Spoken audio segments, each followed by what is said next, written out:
Hey, my name is April Cassidy. I'm the peaceful wife and the peaceful mom.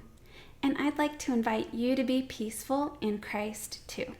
I have a video that's a skit about a scorekeeping wife. Scorekeeping is if I keep track of how many times my husband and I each clean a bathroom, cook a meal, do a load of laundry, wash the car, change a dirty diaper. Am I also thinking about all the things my husband does that I don't do for him? In my case, there are countless things that Greg has done for me that I have never done for him. I have never put down hardwood or laminate flooring.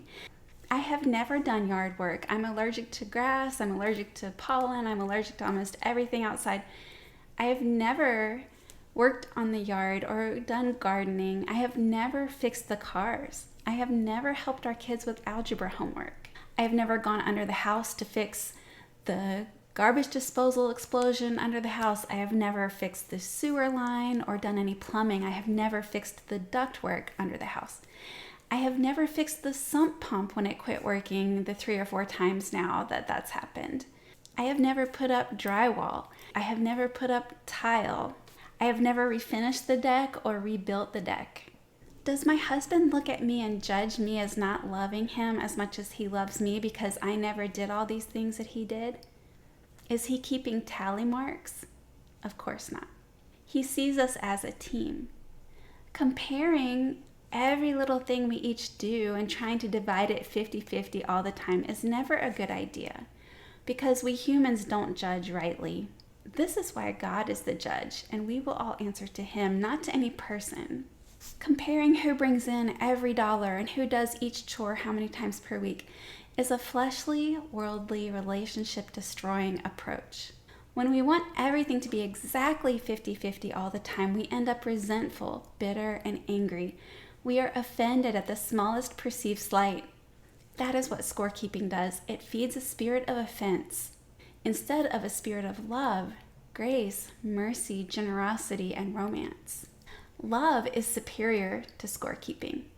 Love gives just because it can and because it wants the best for the other person. It serves selflessly, not expecting a return. It is generous and extravagant. It is grateful, merciful, and gracious.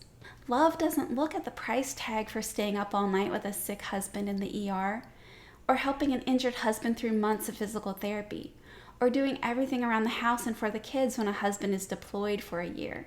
Love gives and serves just for the joy of loving the other person without expecting a return. But love is also not a doormat or a punching bag. Godly love doesn't enable other people's sins or addictions.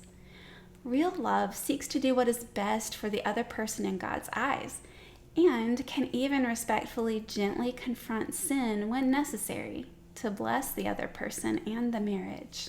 When I have real love, God's love, I reverence God, I respect my husband, and I respect what God says about my identity in Christ. So I don't abuse God, my husband, or myself. Real love takes a team approach. If we get things done as a team, then no matter who did the work, we both win. The ideal is that we carry our own load, each of us, Galatians 6, 1-5. But when the other is experiencing a heavier burden, or we have strengths where they have weaknesses, we also help pull their weight to help them out. Not with bitterness, but with love and the right motives. If I must compare my love to anyone else's, I should compare it to Jesus and all that he has done for me. I am in such debt to him. I can never repay him for what he has done. And he knows I can't. So I just seek to love and honor him out of gratitude. And I can love others as a way of paying back a little of all that he has done for me on the cross. 1 Corinthians 13, 4-6 says, "Love is patient. Love is kind.